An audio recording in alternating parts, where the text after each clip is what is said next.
আল্লাহ হলেন রহমান, দুনিয়ার সবার চাইতে দয়ালু কে?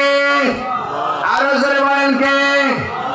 রহমান। আমি হলাম রহমান, দাওয়াল মার্সিফুল আল্লাহ। আমার আল্লাহ ডাকতে বলছেন আমি রহমান, আমি দয়ালু, আমার মতো কেউ দয়ালু নাই, দা ভেরি মার্সিফুল। আল্লাহ বলছেন আমি দয়ালু, আমার মতো দয়ালু আর কেউ নাই। আবার সূরা ফাতিহার ভিতরে আল্লাহ ডাকতে বলেন আলহামদুলিল্লাহি রাব্বিল আলামিন।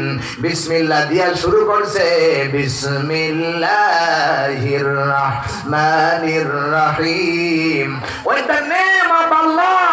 আল্লাহ বলছেন আমার নাম দিয়ে শুরু করছি, এখন ঠিক না?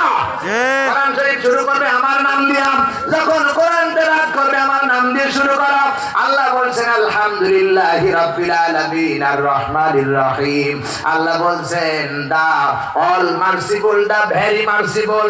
আমি হলাম রহমান, সবার চাইতে দয়ালু কে? সামনে একটা নূর। আরো জোরে সবাই বলেন কে? আল্লাহ এখানে আবার নাম দিয়েছেন আর রহমান, আমার নাম রহমান। কোরআন শরীফের সূরায় দিয়েছেন রহমান।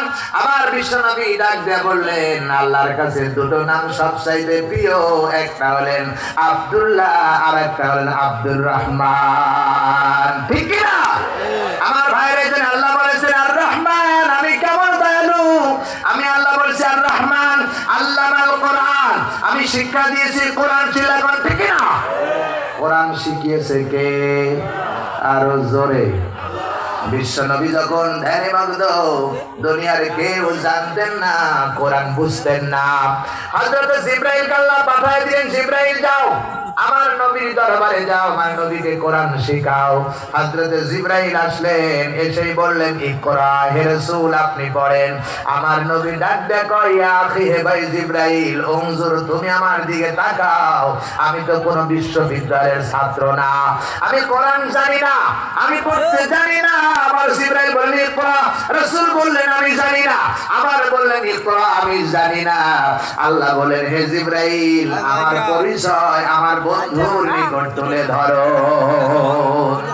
আল্লাহর ফেরেশতা জিবরাইল ডাকতে কয়, আল্লাহ কেমনে তোমার পরিচয় আমি তোমার বন্ধুর নিকট